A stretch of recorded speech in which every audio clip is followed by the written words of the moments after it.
안녕하세요. 저는 이제 막 결혼식을 올린 지 딱 석 달 된 평범한 30대 새댁이에요. 남들은 제 결혼식 사진을 보면서 다들 한마디씩 하더라고요. 너 정말 시집 잘 갔다. 남편 인상이 어쩜 저렇게 좋냐. 시댁이 그렇게 부자라며? 하고요. 사실 틀린 말은 아닙니다. 제 남편 성격 좋고 성실한 사람 맞거든요. 시댁 어르신들도 소위 말하는 있는 집안 분들이라 경제적으로 넉넉한 것도 사실이고요. 이게 겉으로만 보면 제가 신데렐라라도 된 것처럼 보일 수도 있을 것 같네요. 하지만 그 화려한 결혼식장 버질로드에 서기까지 제가 어떤 지옥불을 건너왔는지 아시면 아마 깜짝 놀라실 거예요.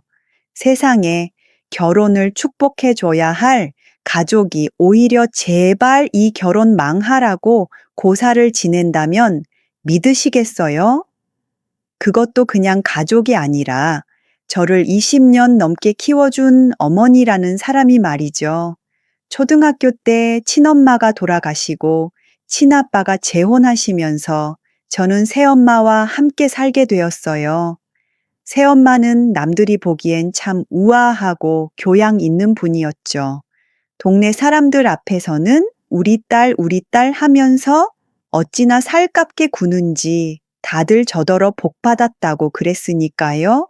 그런데 그 교양이라는 가면 뒤에 숨겨진 진짜 얼굴을 아는 건 저 하나뿐이었습니다.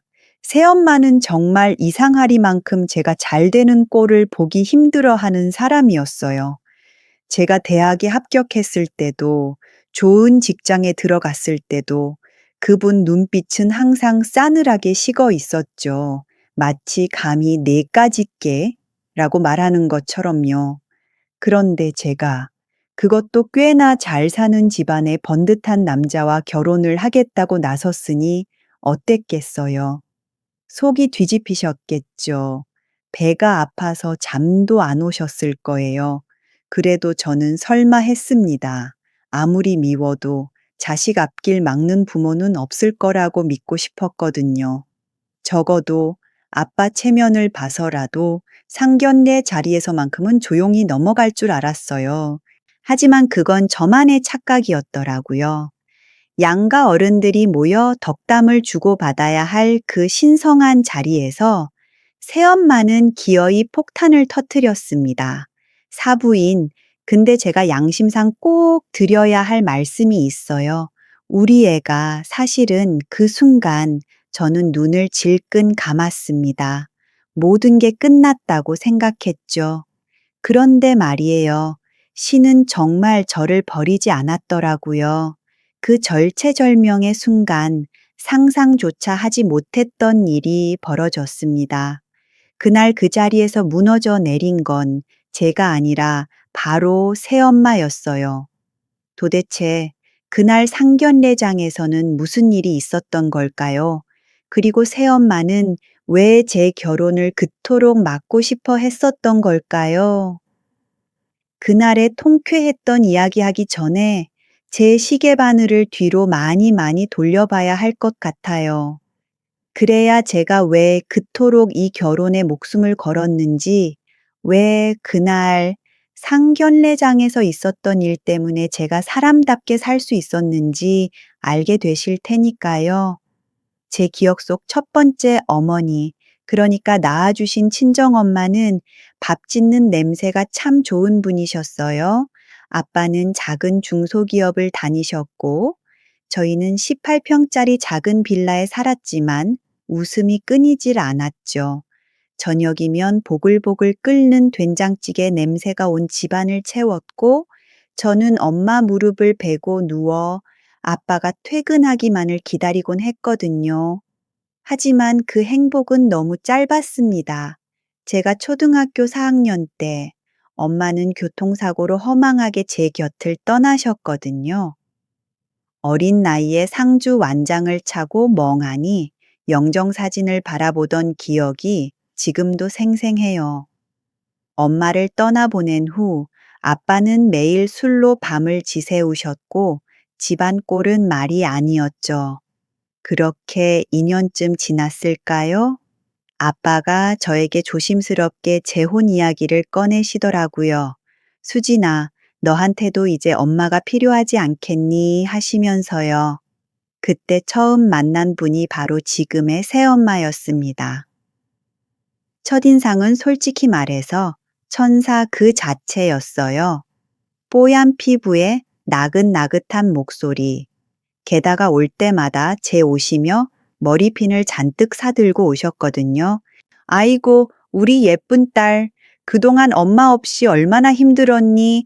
하며 저를 꼭 안아주는데 어린 마음에 그 품이 얼마나 따뜻하던지 저는 바보처럼 금세 마음을 열고 말았습니다. 동네 사람들도 다 칭찬 일색이었어요. 저런 여자가 어디 있어? 남의 자식을 제 자식처럼 키우네. 얼굴도 예쁜데 마음씨는 더 곱네. 새엄마는 밖에서는 완벽한 현모양처 자애로운 어머니를 연기했어요.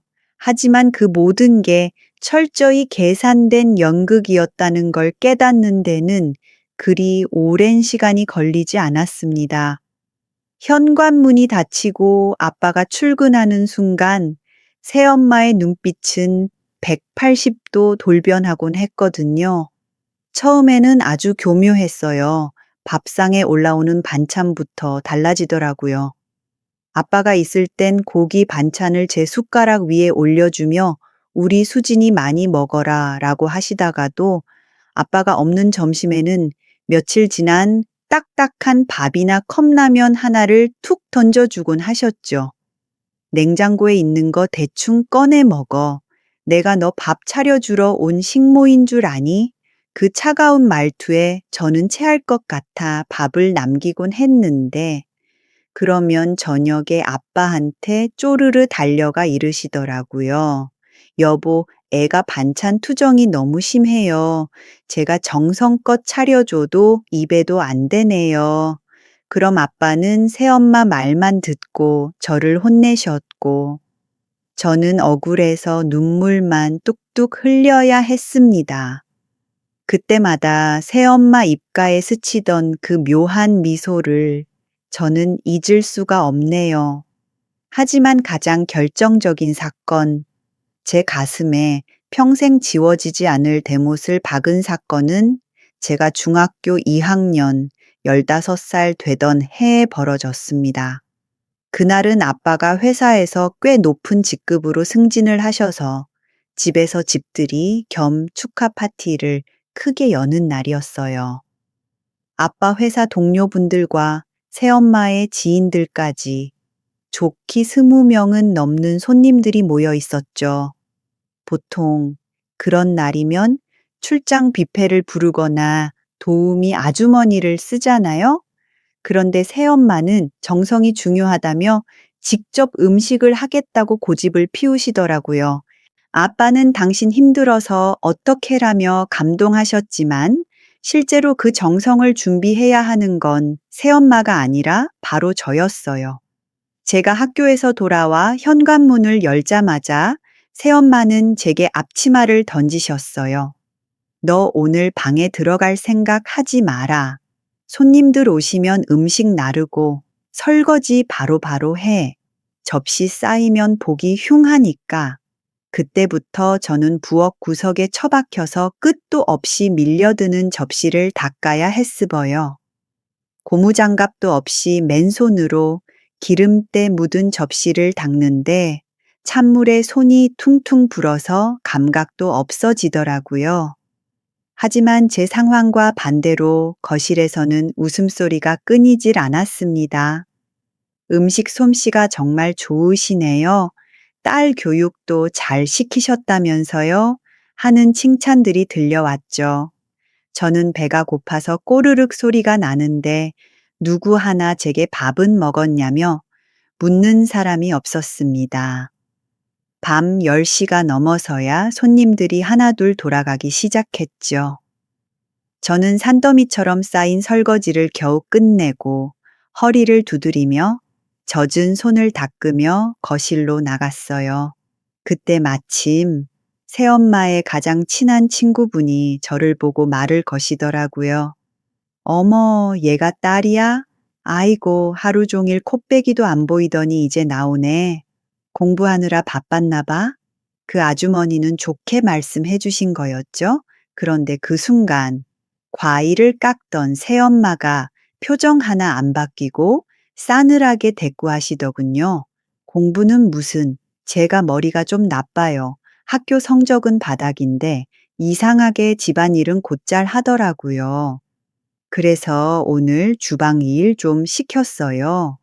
저는 제 귀를 의심했습니다. 아무리 그래도 손님 앞에서 더구나 한창 예민한 사춘기 딸에게 할 소리는 아니었으니까요. 얼굴이 화끈거려서 제가 고개를 푹 숙이고 있는데 새엄마는 한술 더 떠서 제 퉁퉁 불어터진 손을 가리키며 웃으시더라고요. 저 손 좀 봐요. 거칠거칠한 게 펜 잡는 손은 아니지 않아요? 예, 너는 나중에 대학 갈 생각 말고 기술이나 배워라. 너한테는 펜보다 걸레가 더 잘 어울릴 것 같네. 그 말을 듣는 순간 거실에 있던 몇몇 분들이 어색하게 웃으시더군요. 아빠요. 아빠는 이미 만취한 상태로 베란다에서 담배를 태우고 계셔서 그 소리를 듣지 못하셨죠.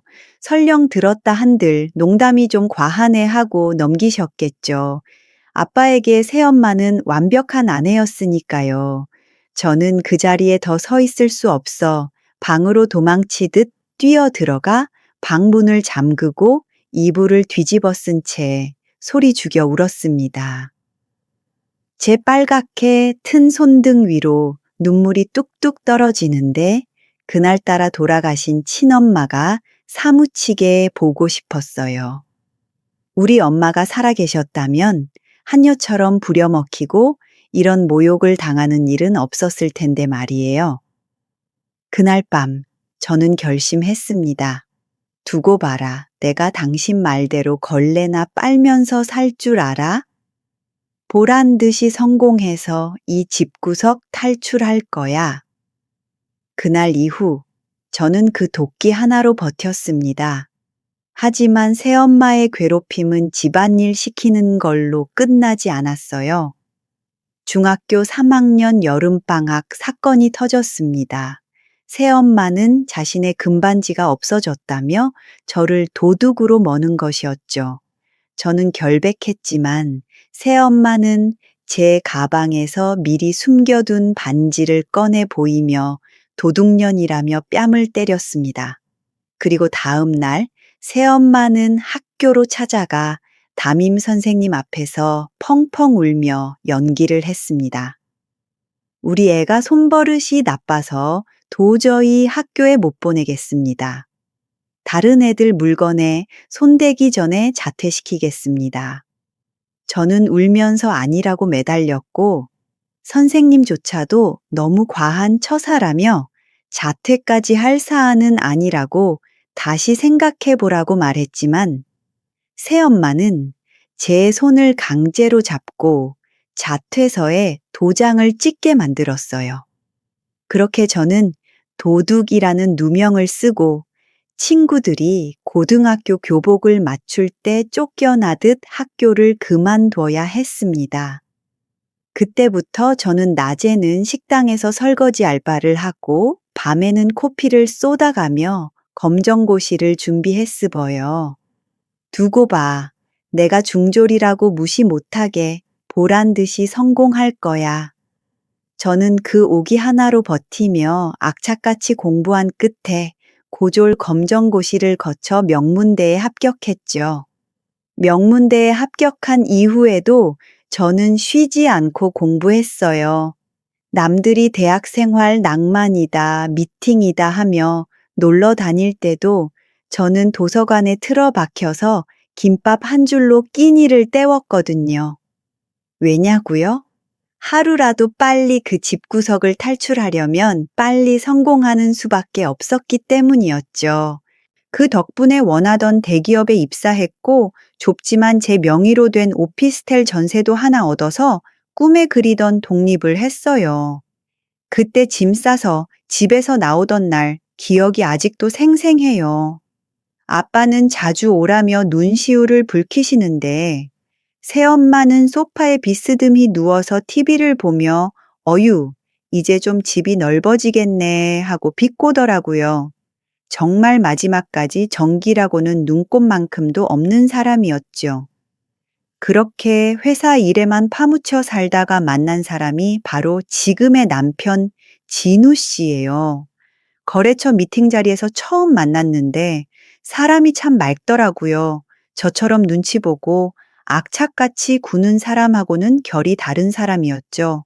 제가 야근하다 코피를 쏟은 날, 진우 씨가 따뜻한 유자차를 건네면서 저에게 말했어요.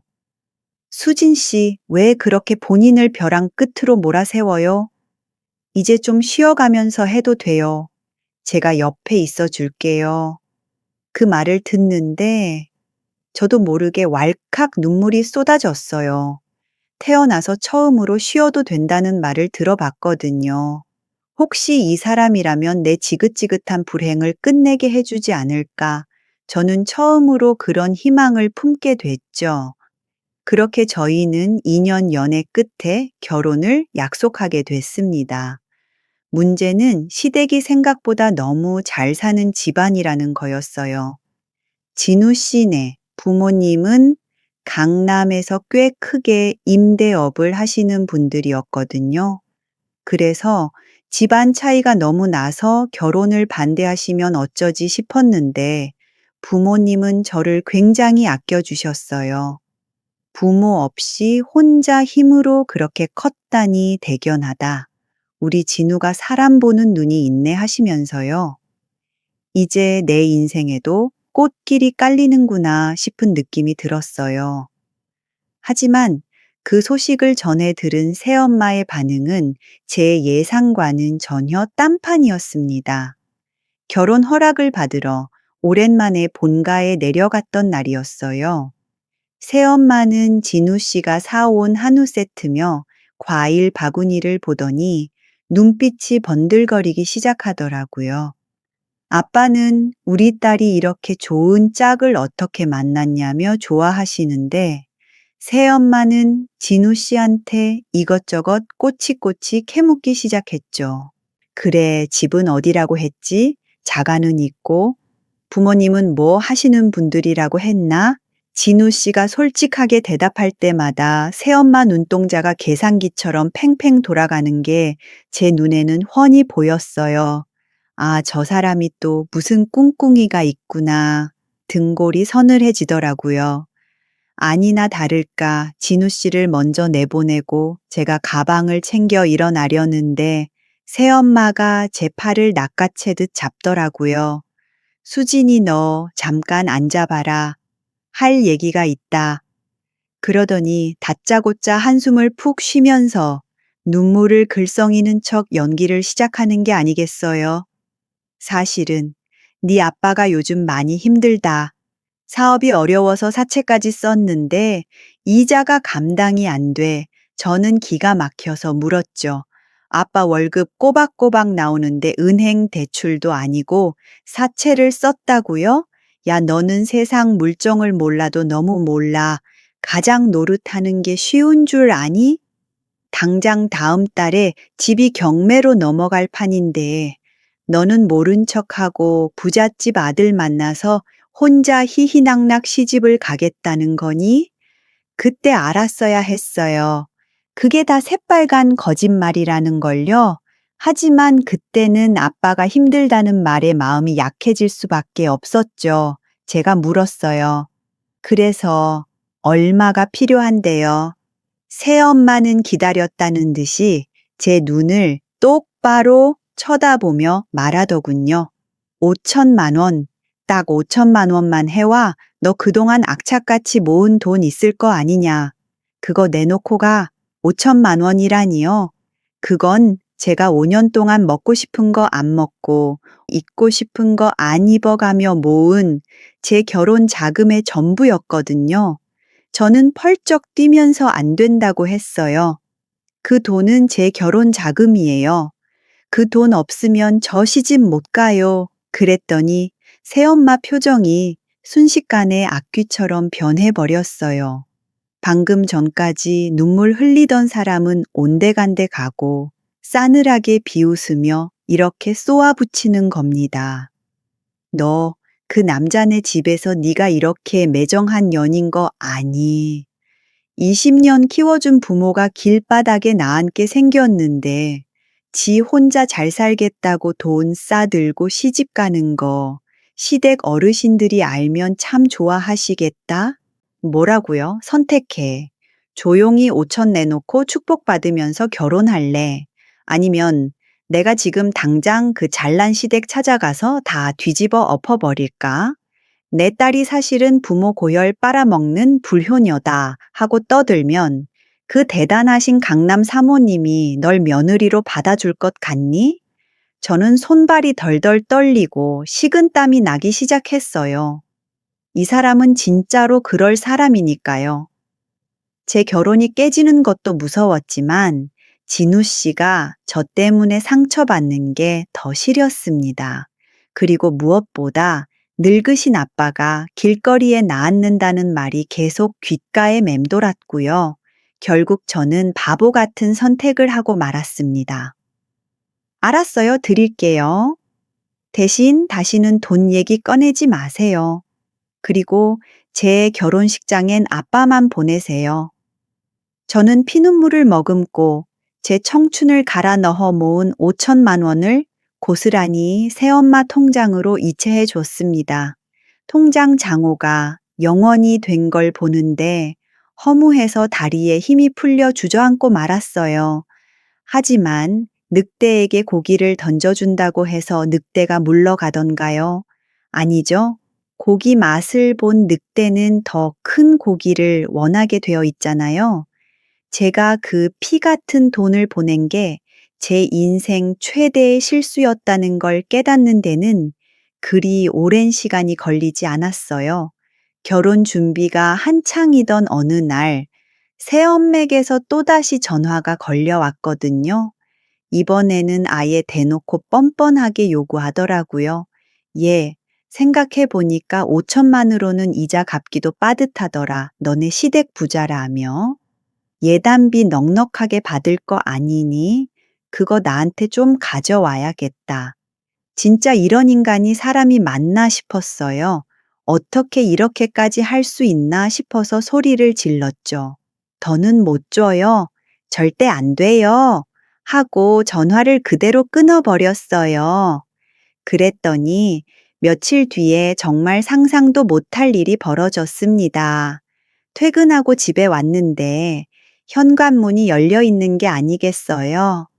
저는 도둑이 들었나 싶어 조심스레 안으로 발걸음을 옮겼는데 이상하게도 제가 제일 아끼는 향수 냄새가 온 집안에 진동을 하고 있었어요.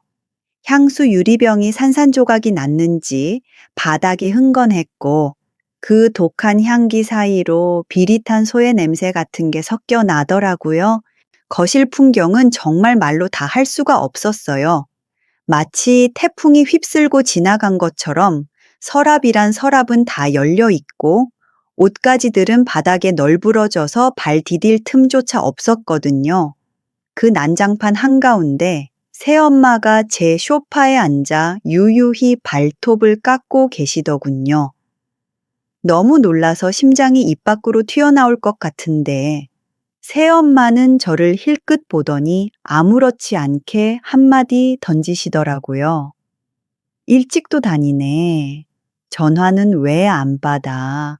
내가 이렇게 어렵게 발걸음을 해야 하니? 그리고 비밀번호가 뭐 그리 쉽니? 연경이라니 도둑 들어오라고 고사를 지내는구나 아주. 지금 이게 뭐 하는 짓이에요? 남의 집에 들어와서 이게 무슨 행패냐고요. 제가 떨리는 목소리로 소리치자 새엄마가 발톱 깎던 손톱깎이를 탁 내려놓으며 한숨을 푹 쉬었습니다. 그러고는 저를 아주 불쌍하다는 눈빛으로 쳐다보며 이렇게 말하는 거예요. 행패라니. 엄마가 딸내미 집에 좀 온 게 행패니. 그리고 내가 오죽 급했으면 이러겠어. 전화는 안 받지, 문자는 씹지, 내 아빠는 집에서 빚쟁이들 전화에 시달리느라 피가 마르는데 너 혼자 여기서 에어컨 쐬고 사니 좋니? 그 순간 저는 말문이 막히더라고요. 새엄마의 그 표정이 너무나 억울하고 절박해 보였거든요. 마치 진짜 피해자는 자신이고 저는 가족을 버린 매정한 딸년이라는 듯이요. 이게 바로 그 무섭다는 가스라이팅이구나 뼈저리게 느꼈죠. 아줌마, 아니 엄마, 저번에 드린 5천만 원은 어쩌시고 또 오신 거예요? 그거면 급한 불 끈다고 했잖아요. 예, 그게 어디 돈이니? 이자 맞고 나니까 땡전 한 푼 안 남더라. 원금은 그대로야. 너 때문에 네 아빠 이번 달에 월급 압류당하게 생겼어. 가장 체면이 말이 아니라고. 새엄마는 자리에서 일어나 제 앞으로 다가왔습니다. 그러고는 바닥에 떨어진 제 원피스를 발로 툭툭 차면서 아주 은밀한 제안을 하듯 목소리를 낮추더군요. 그러니까 수진아, 네 시댁에서 예단비 보낸 거 있지? 그거 줘. 네. 뭐라고요? 강남 부자들이잖아. 며느리 예단비로 몇 천은 보냈을 거 아니야. 가구랑 가전제품 대충 싼 걸로 맞추고 남는 돈 놔줘. 어차피 내 남편은 모를 거 아니니 정말 기가 막혀서 헛웃음이 나오더라고요. 시부모님이 우리 며느리 기죽지 말고 예쁜 거 해오라며 보내주신 귀한 돈이었어요. 그 돈을 가로채가겠다니요. 저는 절대 못 준다고 당장 나가라고 악을 썼습니다. 경찰을 부르겠다고 핸드폰을 꺼내 들었죠. 그랬더니 새엄마 눈빛이 순식간에 돌변하더군요. 조금 전까지의 가족 걱정하던 엄마의 가면은 온데간데 없고 다시 그 서늘한 뱀 눈이 되어서 제 손목을 탁 낚아챘어요. 김수진, 너 상황 파악이 안 되나 본데 나도 사람이야. 나라고 뭐 이러고 싶어서 이러는 줄 아니? 새엄마가 제 눈을 똑바로 쳐다보며 내뱉은 말은 참으로 기가 막히면서도 소름 끼치게 현실적이었습니다. 나도 우아하게 살고 싶어. 네 시어머니처럼 교양 떨면서 살고 싶다고. 근데 네 아빠가 무능한 걸 어떡하니? 누군가는 악역을 맡아서 돈을 구해와야 이 집구석이 돌아갈 거 아니야. 내가 욕먹어가며 돈 구해다가 네 아빠 먹여 살리고 네 동생 학비 댔어. 근데 너는 나한테 고마워하진 못할 망정 경찰을 부르겠다고? 순간 머리가 멍해지더라고요. 아빠가 무능해서 본인이 악역을 자처했다는 그 말. 묘하게 설득력이 있으면서도 끔찍하게 이기적인 그 논리에 저는 반박할 타이밍을 놓치고 말았습니다. 새엄마는 그 틈을 놓치지 않고 쐐기를 박더군요. 내일 아침까지 내 통장에 3천만 원 더 넣어? 안 그러면 나 내일 점심시간에 네 남편 회사 로비로 갈 거다. 가서 1인 시위라도 할 거야. 부자 사돈 만났다고 부모 버린 폐류나 며느리 고발합니다. 라고 피켓 들고 서 있으면 네 남편 회사에서 얼굴 들고 다닐 수 있을까? 너 알지? 나 한다면 하는 년인 거. 네 결혼 깨지는 건 내 알 바 아니고 난 돈만 받으면 돼. 선택은 네가 해. 새엄마는 그렇게 제 집을 쑥대밭으로 만들어 놓고 제 핸드폰을 빼서 바닥에 힘껏 내동댕이 쳤습니다. 팍 하는 소리와 함께 액정이 산산조각이 났죠. 연락 기다리마, 늦지 않게 보내라. 현관문이 쾅 닫히고 다시 정적이 찾아왔습니다. 저는 깨진 향수병 조각과 찢어진 옷가지들 사이에 주저앉아 멍하니 부서진 핸드폰만 바라봤습니다. 눈물도 안 나오더라고요. 그냥 온몸이 사시나무 떨리듯 덜덜 떨리기만 했어요. 이게 내 운명인가 보다.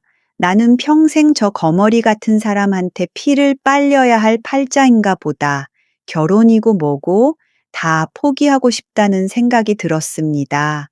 진우 씨와 시부모님 볼 면목도 없었고요. 그런데 말이죠. 사람 마음이라는 게 참 간사하더라고요. 그렇게 당하고도 저는 또다시 바보 같은 선택을 하고 말았습니다. 왜냐하면 이 결혼만이 지옥 같은 현실에서 탈출할 유일한 비상구라고 믿었으니까요. 그래, 이번만 막으면 돼. 이번만 넘기면 결혼하고 그 다음엔 이민이라도 가버리자. 손이 어찌나 떨리던지 계좌번호를 3번이나 틀렸던 기억이 나네요. 그렇게 제 혼수 장만할 돈, 시부모님이 며느리 예쁘다고 주신 그 피 같은 돈이 또다시 허공으로 사라졌습니다. 그날 밤, 텅 빈 방 안에서 쪼그리고 앉아 컵라면을 먹는데 눈물이 계속 컵라면으로 쏟아져 짜디짠 맛만 느껴졌습니다. 하지만 이게 끝이 아니었어요. 바닥인 줄 알았던 제 인생에는 아직 더 깊은 지하가 남아 있었거든요. 결혼식이 일주일 앞으로 다가온 어느 날, 새엄마는 기어이 넘지 말아야 할 선을 넘고야 말았습니다. 결혼식이 딱 일주일 남았던 시점이었습니다. 통장에 남은 돈은 거의 없었지만 저는 어떻게든 버티고 있었어요. 혼수 가전은 진우 씨 몰래 최저가 모델로 바꾸고 가구는 스크래치 상품을 파는 창고형 매장을 뒤져서 채워 넣었죠. 진우 씨가 이 냉장고 내가 본 모델이랑 좀 다른 것 같은데? 하고 고개를 갸웃거릴 때마다 심장이 덜컥 내려앉았지만 이게 요즘 유행하는 레트로 감성이야 라며 얼버무리느라 식은 땀을 뻘뻘 흘려야 했습니다. 딱 일주일만 버티자. 식만 올리면 혼인신고만 하면 법적으로 부부가 되는 거니까 그때는 새엄마도 어쩌지 못할 거야. 그렇게 주문을 외우며 출근을 했는데 회사 분위기가 평소와 좀 다르더라고요. 제가 탕비실에 들어가자마자 모여서 커피를 마시던 여직원들이 왔다 하며 황급히 입을 다물고 흩어지는 게 아니겠어요? 평소 저를 잘 따르던 후배조차 제 눈을 피하고 쭈뼛거리며 도망치듯 자리를 피하더군요. 등골이 서늘했죠. 여자의 직감이랄까요? 뭔가 불길한 일이 벌어지고 있다는 신호가 강하게 왔습니다. 이유를 알지 못한 채로 자리에 앉아 업무를 보는데 부장님이 저를 호출하시더라고요. 김 대리, 잠깐 회의실로 좀 들어오지? 부장님 표정이 너무 심각해서 혹시 업무 실수를 했나 싶어 긴장하며 들어갔습니다. 그런데 부장님이 뜸을 들이시더니 아주 조심스럽게 물으시는 거예요. 김 대리 이런 말 하기 참 곤란한데 혹시 집에 무슨 일이 있나? 네. 아니, 오늘 아침에 회사 대표 번호로 전화가 한 통 왔어. 자네 어머니라고 하시던데, 어머니라는 단어를 듣는 순간 눈앞이 하얘지더군요. 새엄마가 기어이 회사까지 손을 뻗친 겁니다. 부장님은 헛기침을 하시더니 곤란한 표정으로 말을 이으셨어요. 어머님이란 분이 울면서 하소연을 하시더군. 딸이 부잣집 시집 간다고 부모 연을 끊자고 했다면서 아버지가 수술비가 없어서 병원에서 쫓겨나게 생겼는데 딸이라는 사람이 전화 한 통 안 받는다고 말이야. 이게 도대체 무슨 소린가?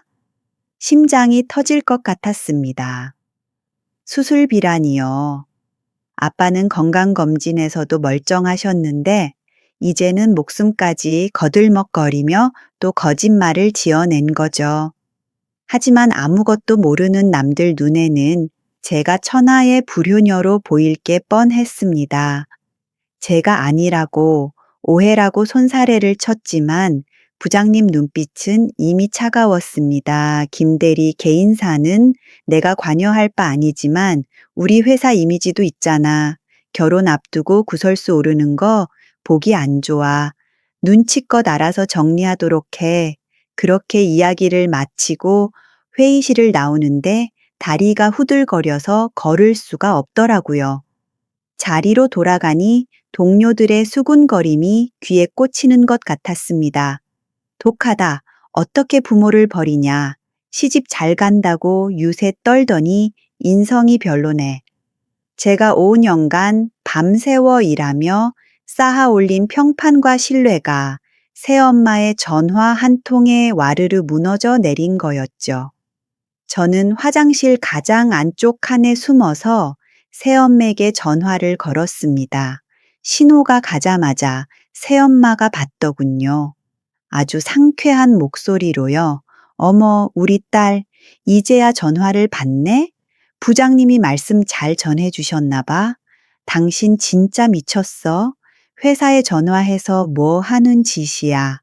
거짓말도 정도껏 해야지. 아빠가 언제 수술을 해? 제가 악을 쓰자 새엄마가 쯧쯧 혀를 차며 웃으시더군요. 목소리 낮춰라 얘. 회사 화장실이니? 누가 들으면 어쩌려고? 그리고 거짓말이라니 섭섭하다. 네 아빠 마음이 썩어 문드러져서 수술이 필요한 건 사실이잖니? 너 때문에. 원하는 게 뭐야? 돈 다 줬잖아. 내 혼수 비용까지 다 가져갔잖아. 나한테 더 뜯어낼 게 뭐가 남았다고 이러는데 아직 남았잖아. 아주 반짝이고 비싼 거. 뭐? 너 어제 시어머니한테 예물 세트 받았다며? 다이아몬드 목걸이랑 반지. 소름이 쫙 끼치더군요. 어제 저녁에 시어머니랑 백화점 가서 예물 찾아온 걸 어떻게 알았을까요? 제 뒤를 미행이라도 한 걸까요? 아니면 제 SNS를 해킹이라도 한 걸까요? 시어머니가 우리 며느리 목이 허전해서 안 되겠다며 무리해서 맞춰주신 오브 다이아 세트였습니다. 예물함에 고이 모셔두고 한 번도 착용 안 한 그 귀한 것을 달라는 겁니다. 미쳤어. 그건 절대 안 돼. 그건 시어머니가 주신 거야. 그걸 어떻게 줘. 그럼 할 수 없지 뭐. 내가 내일은 진우네 회사로 갈까 생각 중이거든. 가서 진우한테 직접 말하려고. 우리 딸이 사실은 너희 집 돈 보고 접근한 거다. 빚 갚으려고 결혼 서두르는 거다. 라고 말하면 과연 그 착해에 빠진 진우가 널 믿어줄까? 하지 마. 제발 하지 마. 선택해. 다이아 가져오면 깨끗하게 물러남아. 그거 팔면 급한 빚은 막을 수 있을 것 같으니까. 오늘 밤 10시까지 본가로 가져와. 안 오면 내일 아침 진우 회사 로비에서 보게 될 테지. 전화가 끊어지고 저는 변기에 앉아 입을 틀어막고 울었습니다. 소리를 내면 밖에서 들을까봐 끄끄거리며 울음을 삼켰죠. 정말 죽고 싶다는 생각뿐이었습니다. 퇴근길 진우 씨가 회사 앞으로 데리러 왔어요. 수진 씨, 오늘따라 얼굴이 왜 이렇게 창백해? 무슨 일 있었어? 걱정스럽게 제 이마를 짚어주는 그 따뜻한 손길에 사실대로 털어놓고 싶었습니다. 나 사실 이런 협박을 받고 있어. 제발 도와줘. 하지만 입이 떨어지질 않더라고요. 진우 씨네 부모님은 화목한 가정을 제일 중요하게 생각하는 분들이었습니다. 그런 집에 콩가루 집안도 모자라 부모가 자식 돈 뜯어내는 거머리라는 걸 알리면 파혼당할 게 뻔해 보였습니다. 무엇보다 진우 씨가 저를 경멸하게 될까봐 그게 너무 무서웠습니다. 아냐, 그냥 결혼식 다가오니까 긴장돼서 그래. 오늘은 이만 들어가서 쉬고 싶어. 저는 진우 씨의 손을 뿌리치고 도망치듯 택시를 탔습니다. 백미러로 보이는 진우 씨의 씁쓸한 표정을 보며 가슴이 찢어졌지만 어쩔 수 없었습니다. 집에 도착한 저는 떨리는 손으로 장롱 깊숙이 숨겨둔 예물함을 꺼냈습니다. 영롱하게 빛나는 다이아몬드 목걸이. 시어머니가 걸어주시며 우리 며느리 행복하게 잘 살아라고 하셨던 그 목걸이. 이것만 주면 진짜 끝나는 걸까? 정말 물러가 줄까? 바보 같은 줄 알면서도 저는 또다시 벼랑 끝으로 발을 내디뎠습니다. 그 목걸이를 들고 본가로 향하는 택시 안에서 저는 제 자신이 너무나 초라하고 혐오스러워서 견딜 수가 없었습니다. 하지만 악마와의 거래에는 끝이 없다는 걸 저는 그때까지도 미처 깨닫지 못하고 있었습니다. 결국 새엄맥에 예물을 넘겨주고 돌아오던 그날 밤, 저는 인생의 밑바닥, 그 차가운 지하 100층으로 추락하는 사건을 맞이하게 됩니다. 새엄맥에 다이아몬드 목걸이를 건네주고 본가 현관문을 나서던 그 순간 제 목이 참 허전하더라고요. 시어머니가 걸어주실 때 느꼈던 그 묵직하고 따뜻했던 무게감이 사라지니 마치 제 목이 댕강 잘려나간 것처럼 서늘하고 끔찍했어요. 엘리베이터 거울 속에 비친 제 모습은 사람이 아니었어요. 눈 밑은 퀭하고 입술은 다 터져서 영락없는 시체나 다름없는 꼴을 하고 있더라고요. 택시를 잡아야 하는데 도저히 집으로 돌아갈 발길이 떨어지질 않았습니다. 진우 씨 얼굴을 볼 자신이 없었으니까요. 빈손으로 돌아간 저를 보며 그가 물어보겠죠. 목걸이 어디 갔어? 라고요. 그럼 저는 또 무슨 거짓말을 해야 할까요? 잃어버렸다고? 친정에 두고 왔다고? 거짓말은 거짓말을 낳고 그 거짓말을 덮으려 또다시 도둑질 같은 짓을 해야 하는 이 지긋지긋한 삶 도대체 언제까지 이렇게 살아야 할까요? 밑 빠진 독에 물 붓기도 이보다는 낫겠다는 생각이 들더군요. 정신을 차려보니 저는 어느새 한강 다리 위를 걷고 있었습니다. 밤 11시가 넘은 시각, 강바람이 어찌나 매섭게 불던지 얇은 트렌치코트 자락이 미친 듯이 펄럭였죠. 그런데 신기하게도 춥다는 생각은 전혀 들지 않았어요. 이미 제 마음속이 시베리아 벌판보다 더 차갑게 얼어붙어 있었으니까요. 저는 난간 아래를 천천히 내려다 봤습니다. 검은 강물이 출렁거리는 게 보였죠. 그 강물은 저를 언제라도 반겨주리라는 듯 출렁거리며 손을 뻗는 것 같았어요. 수진아, 그냥 뛰어내려. 그러면 다 끝나. 새엄마의 협박도, 빚쟁이의 독촉도, 진우 씨를 속이는 죄책감도 눈 딱 감고 한 발짝만 내디디면 다 사라지는 거야. 난간을 잡은 손에 힘이 들어갔습니다. 쇠기둥의 차가운 감촉이 손바닥을 파고들었죠. 지나가는 차들의 굉금이 멀어지고 오로지 제 심장 뛰는 소리만 귓게 쿵쿵 울려 퍼지더군요. 눈을 꼭 감고 신발을 벗으려고 한쪽 발을 드는 순간이었습니다. 징징 주머니 속에서 핸드폰이 요란하게 울어대더군요. 액정에 뜬 이름 6글자, 내 사랑 진우 씨. 그 이름을 보는 순간 참고 참았던 울음이 터져 나왔습니다. 전화를 받지도 끊지도 못한 채 저는 그 자리에 주저앉아 산속의 짐승처럼 울부짖었어요. 잘못했어요. 제가 다 잘못했어요. 살려주세요. 누구한테 비는 건지도 모른 채 허공에 대고 빌고 또 빌었습니다. 죽고 싶은 마음과 살고 싶은 마음이 뒤엉켜서 뱃속이 뒤틀리는 것 같았죠. 결국 저는 죽지 못했습니다. 네. 저는 죽을 용기조차 없는 비겁한 겁쟁이였으니까요. 진우 씨에게 야근하느라 늦는다는 짧은 문자 하나를 보내고 저는 근처 찜질방으로 숨어들었습니다. 뜨거운 불가마 속에 누워 생각했습니다. 내일은 양가 어른들이 모여 결혼식 최종 점검을 하는 상견례 자리였습니다. 새엄맥에는 분명 아빠만 오게 해달라고 말했지만 분명 그 자리에도 나올 겁니다. 제 예물을 팔아치운 돈으로 머리를 하고 옷을 해 입고 나오겠죠. 그리고 저를 보며 비웃을 겁니다. 너는 내 손바닥 아니야 라고요. 저는 이제 더 이상 뺏길 것도 없는데 왜 이렇게 두려운 걸까요? 어쩌면 저는 돈이나 예물보다 제 마지막 자존심이 발가벗겨지는 게 두려웠던 건지도 모르겠습니다.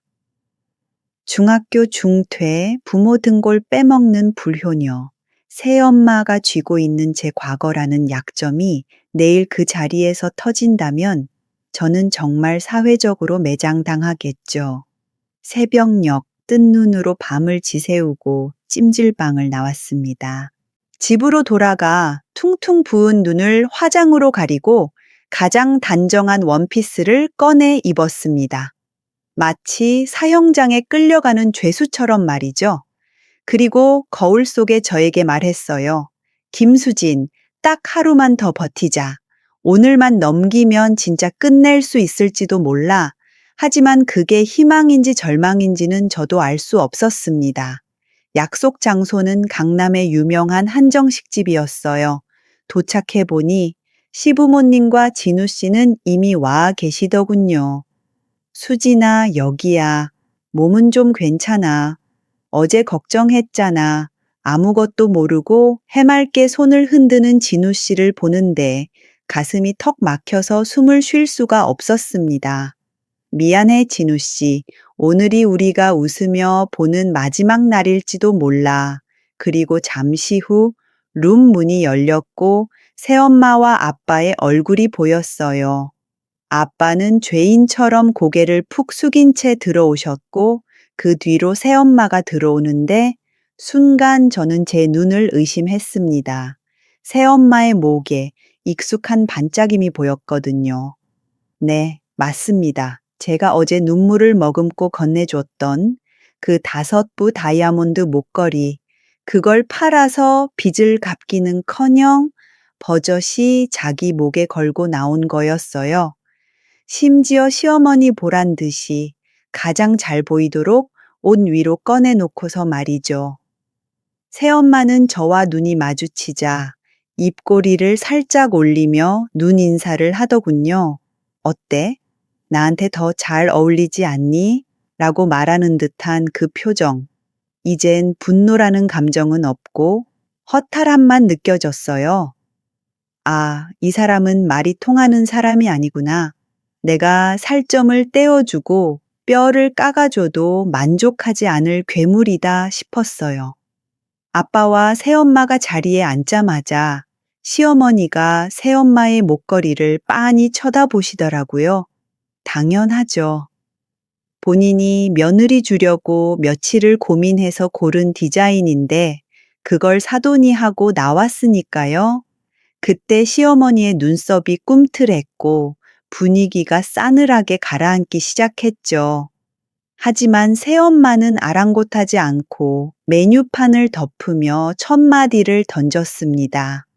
그 목소리가 어찌나 당당하던지 쥐구멍이라도 있으면 숨고 싶더라고요. 사부인, 음식 시키기 전에 우리 솔직한 얘기부터 좀 할까요? 결혼식 일주일 남았는데요. 제가 이 결혼 다시 생각해 보자고 하면 너무 늦은 건가요? 드디어 올 것이 왔습니다. 새엄마는 찻잔을 만지작거리지도 않고 저를 똑바로 노려보며 입을 열 준비를 하고 있었습니다. 제 심장은 터질 듯이 뛰는데 귓게는 이명소리만 삐하고 들려오더라고요. 그리고 이어진 새엄마의 폭탄 선언. 그 말 한마디가 오늘 이 자리를 피바다로 만들 신호탄이 되었습니다. 새엄마의 입에서 나온 말은 예상대로 제 심장의 비수를 꽂는 말이었습니다. 아니, 비수라기보다는 폭탄이었죠. 테이블 한가운데 툭 떨어져서 우리 모두를 산산조각 낼 준비를 마친 시한폭탄이요. 사부인, 놀라지 마세요. 우리 수진이 사실 중학교 중퇴예요. 얘가 어릴 때부터 손버릇이 나빠서 집안 물건에 손을 대더니 결국 학교에서도 문제가 생겨서 그만뒀거든요. 가출해서 질 나쁜 애들하고 어울려 다니느라 제 속을 얼마나 썩였는지 몰라요 순간. 룸 안의 공기가 싸늘하게 식어버렸어요. 아빠는 여보 하고 비명을 지르며 자리에서 벌떡 일어났지만 새엄마는 멈추지 않았습니다. 오히려 그 상황을 즐기는 듯 제 시어머니 얼굴을 똑바로 보며 더 독한 말을 쏟아부었죠.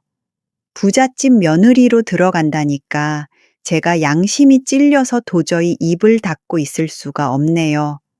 이런 흠 있는 애를, 그것도 학력 위조까지 한 애를 어떻게 이렇게 좋은 집안에 뻔뻔하게 보내겠어요?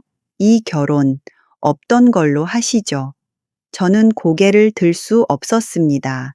진우 씨가 제 손을 꽉 잡아주는 게 느껴졌지만 그 손길조차 너무 아파서 뿌리치고 싶었죠. 그리고 마침내 시어머니가 자리에서 천천히 일어나시는 기척이 느껴졌어요. 저는 눈을 질끈 감았습니다. 날아올 비난을 온몸으로 받아낼 준비를 하면서요. 그런데 말이죠. 시어머니의 발걸음이 저에게로 향하고 있지 않았어요. 또각또각 구두 굽소리가 제 옆을 스쳐 지나가더니 새엄마 앞에서 딱 멈추더군요. 지금 뭐라고 하셨습니까? 시어머니의 목소리는 평소처럼 우아했지만 그 밑바닥에는 지옥불 같은 분노가 끓고 있었습니다. 새엄마가 뭔가 대꾸하려고 입을 벙긋거리던 바로 그 순간이었죠. 짝! 그 고요한 한정식 집에 날카로운 따귀 소리가 울려 퍼졌습니다. 얼마나 세게 때리셨는지 새엄마의 고개가 획 돌아가고 입술이 터져 피가 흘렀어요. 새엄마는 너무 놀라서 비명도 못 지르고 눈만 동그랗게 뜬 채 시어머니를 올려다봤습니다. 저도 아빠도 심지어 진우 씨조차 숨을 멈췄습니다. 시어머니는 부들부들 떨리는 손을 주먹 쥐며 피를 토하듯 소리치셨습니다. 당신이 그러고도 엄마야? 짐승도 제 새끼 앞길은 안 막아. 나흔 정도 없더라도 기른 정이 조금이라도 있다면 자식 가슴에 그런 대못을 박지 못할 거야. 당신이 그러고도 사람이야? 아니 사부인, 왜 저한테 이러세요? 저는 댁을 위해서 진실? 웃기지 마라 그래. 내가 모를 줄 알았어. 당신이 멀쩡한 애 도둑으로 몰아서 학교 못 다니게 만든 거 내가 모를 줄 알았냐고. 시어머니가 다 알고 계셨다고요? 어떻게? 시어머니는 가쁜 숨을 몰아쉬며 저를 돌아보셨습니다. 그 눈빛에는 경멸이 아니라 안쓰러움과 미안함이 가득했죠. 수진아, 미안하다. 내가 좀 더 일찍 알았어야 했는데 네가 그 몹쓸 협박을 당하며 혼자 울고 있을 때 시엄이라는 사람이 눈치도 못 채고 있었어. 그 말을 듣는데 참았던 눈물이 댐 무너지듯 터져 나왔습니다. 어머니, 상황이 불리하게 돌아가자 새엄마는 억울하다는 듯 악을 쓰기 시작했습니다. 협박이라니요. 증거 있어요? 이 인간들이 사람을 뭘로 보고, 그리고 얘가 학교 잘린 건 사실이잖아요. 그런 며느리 데리고 사시겠다고요? 그때였습니다. 지금까지 제 손을 잡고 묵묵히 앉아 있던 진우 씨가 자리에서 일어났습니다. 평소엔 순둥이 같던 그 사람의 눈빛이 그날만큼은 차갑고 매섭게 빛나고 있었죠. 진우 씨는 품 안에서 서류 봉투 하나를 꺼내 테이블 위에 탁 소리가 나게 내려놓았어요. 증거요? 여기 다 있습니다. 뭐야 이건? 여기 증거 다 있습니다. 당신이 당시 담임 찾아가서 내 딸이 도벽이 있어서 학교 못 보내겠다며 강제로 자퇴 처리한 기록, 그리고 수진이가 알바하면서 검정고시 만점으로 합격하고 장학생으로 대학 간 기록까지 싹 다. 진우 씨는 핸드폰 녹음기를 켰습니다. 어제 제가 예물을 뺏길 때의 대화가 흘러나왔죠. 다이아 가져오면 깨끗하게 물러남아. 선택은 네가 해. 새엄마의 얼굴이 백지장처럼 하얗게 질리더군요. 이걸 어떻게? 사실은 이랬습니다. 새벽에 찜질방에서 나오던 길, 진우 씨가 제가 있는 곳을 수소문해서 찾아왔었어요. 결국 저는 모든 과거를 털어놨습니다. 진우 씨는 교육청과 학교를 수소문해 15년 전에 진실을 찾아낸 것이었죠. 진우 씨는 여기서 멈추지 않았습니다. 핸드폰을 꺼내 들며 차갑게 말했습니다. 그리고 하나 더. 당신 수진이가 돈 뜯어내기 쉬운 호구인 줄 알았지? 그래서 회사까지 전화해서 협박했지. 증거 있어? 난 그냥 딸한테 용돈 좀 받은 것뿐이야. 협박은 무슨 증거? 다행히 수진이 핸드폰이 참 똑똑하더라고요. 통화 자동 녹음 기능이 켜져 있었거든요. 진우 씨가 재생 버튼을 누르자 며칠 전 화장실에서 통화했던 그 끔찍한 협박 내용이 룸 안에 울려 퍼졌습니다. 다이아 가져오면 깨끗하게 물러남아. 안 그러면 내일 진우 회사 로비 가서 시위할 거야. 선택은 네가 해.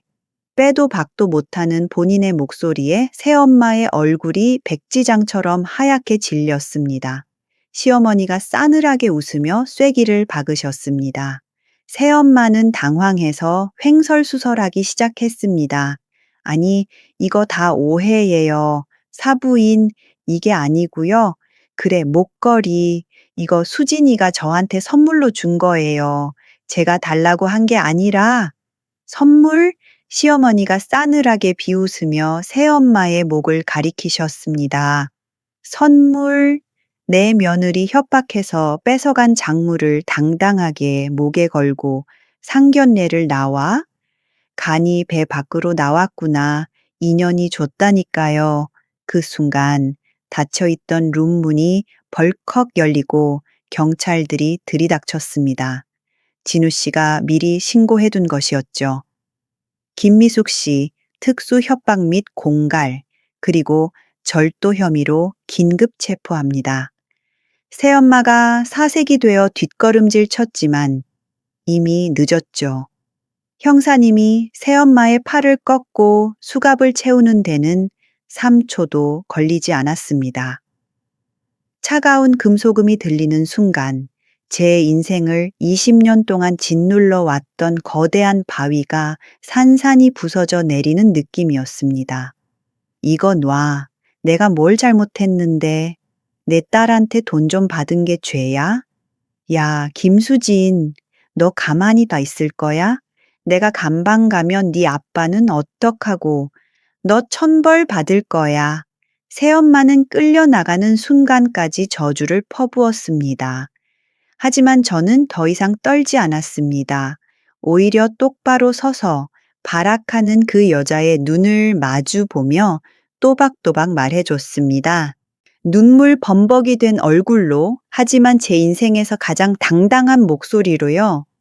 천벌은 이제 당신이 받아야지. 그리고 아빠 걱정은 하지 마. 당신 없는 게 아빠한테도 천국일 테니까. 콩밥 먹으면서 평생 반성해. 그 말을 하고 나서 긴장이 풀린 탓인지 다리에 힘이 풀려 주저앉으려는데 시어머니가 와락 저를 끌어안아 주시더군요. 정말 따뜻했어요. 새엄마 품에서는 한 번도 느껴보지 못했던 진짜 엄마의 품 냄새가 났습니다. 고생했다, 아가. 정말 고생했어. 이제 다 끝났다. 그 품에 얼굴을 묻고 저는 어린아이처럼 엉엉 울었습니다.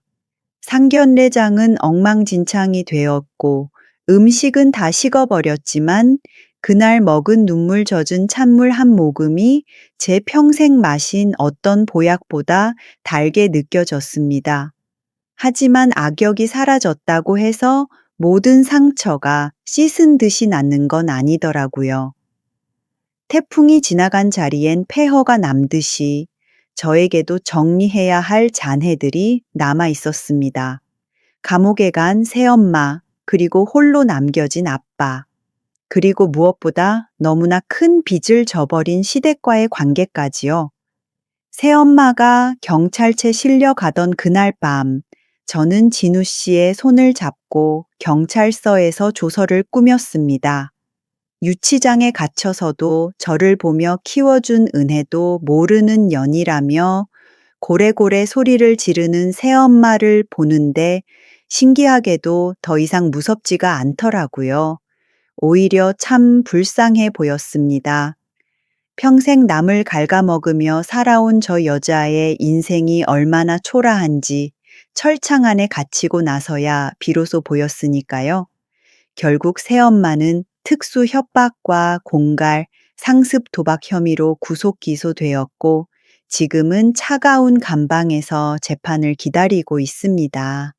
알고 보니 아빠 빚이라고 했던 게 다 새엄마의 도박 빚이었더라고요. 변호사를 써서 형량을 줄여보려고 발악을 한다는데 글쎄요. 진우 씨가 확보한 증거가 워낙 빼박이라 쉽지는 않을 겁니다. 새엄마가 잡혀가고 나서야 아빠는 제게 찾아와 무릎을 꿇고 비셨습니다. 미안하다, 수진아. 애비가 못나서 난 정말 몰랐다. 네가 그렇게 협박당하는 줄은 꿈에도 몰랐어. 눈물을 펑펑 쏟는 아빠의 굽은 등을 보는데 마음이 참 복잡하더라고요. 정말 몰랐을까요? 아니면 알면서도 모른 척하고 싶으셨던 걸까요? 새엄마가 가져오는 돈으로 생활하면서 그 돈이 어디서 났는지 한 번이라도 의심해보지 않았다는 게 과연 말이 될까요? 저는 아빠를 일으켜 세우지 않았습니다. 대신 차갑게 식은 목소리로 이렇게 말씀드렸죠. 아빠, 저 당분간은 아빠 안 보고 싶어요. 아니, 어쩌면 아주 오랫동안 못 볼 수도 있어요. 아빠가 미워서가 아니라 아빠를 보면 그 지옥 같았던 시간이 떠올라서 견딜 수가 없거든요.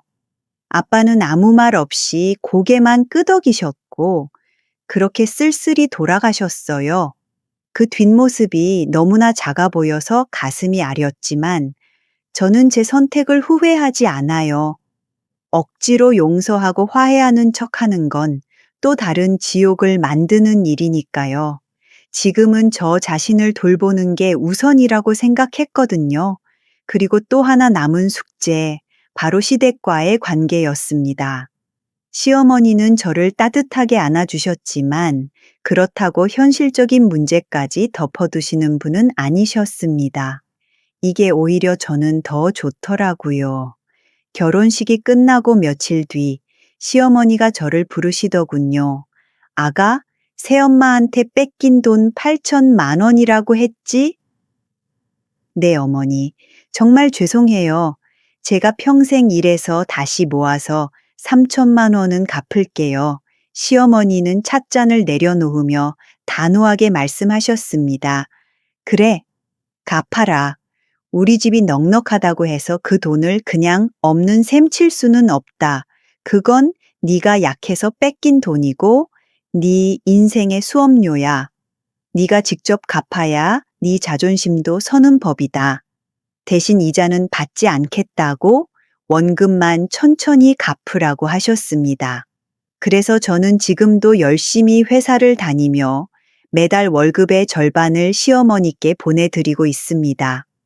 남들은 시댁이 그렇게 부잔데 좀 봐주지라고 할지 모르지만 저는 이 빚을 갚는 과정이 저를 치유하는 과정이라고 생각해요. 통장의 상환이라는 찍힌 내역이 하나씩 늘어갈 때마다 과거에 어리석었던 저와 조금씩 이별하는 기분이 들거든요. 진우 씨와 저는 결혼 후 좁은 오피스텔에서 신혼 생활을 시작했습니다. 시댁에서 집을 해주시겠다는 것도 제가 거절했거든요. 제 힘으로 떳떳하게 일어서고 싶어서요. 가끔 싸우기도 하고 야근에 찌들어 라면을 끓여 먹기도 하지만 저는 지금의 이 소박한 일상이 사무치게 행복해요. 퇴근하고 집에 들어가면 왔어? 하고 반겨주는 사람이 있다는 것. 내 집 현관문을 열 때 더 이상 두려움에 떨지 않아도 된다는 것. 그 평범한 평화가 얼마나 기적 같은 일인지 저는 매일매일 깨닫고 있어요. 제 얼굴에는 여전히 그늘이 남아 있을지 모릅니다. 마음속의 상처도 비 오는 날이면 욱신거리듯 아파오고요. 하지만 이제는 알아요. 상처는 숨기는 게 아니라 드러내고 약을 발라야 낫는다는 것을요. 저는 더 이상 도망치지 않고 제 인생의 흉터들과 마주보며 살아갈 생각이에요. 제 긴 이야기는 여기까지입니다. 마지막으로 여러분께 꼭 여쭈어보고 싶은 게 하나 있어요. 새엄마는 당연히 벌을 받아야 마땅하지만 과연 제 아빠는 용서받을 수 있는 사람일까요? 어떤 분들은 그래도 핏줄인데 아빠가 늙고 병들면 모셔야지라고 하시고 어떤 분들은 방관자도 공범이다. 몰랐다는 건 핑계일 뿐이니 평생 보지 말고 살아라라고 하시더군요. 저는 아직도 답을 내리지 못했습니다. 가끔은 아빠가 끓여주던 김치찌개가 생각나서 울컥하다가도 방관하던 그 무력한 눈빛이 떠올라 치를 떨기도 하거든요. 만약 여러분이 저라면 그 아버지를 다시 받아주시겠어요? 아니면 끝까지 연을 끊고 사시겠어요? 여러분의 솔직한 생각을 댓글로 남겨주세요.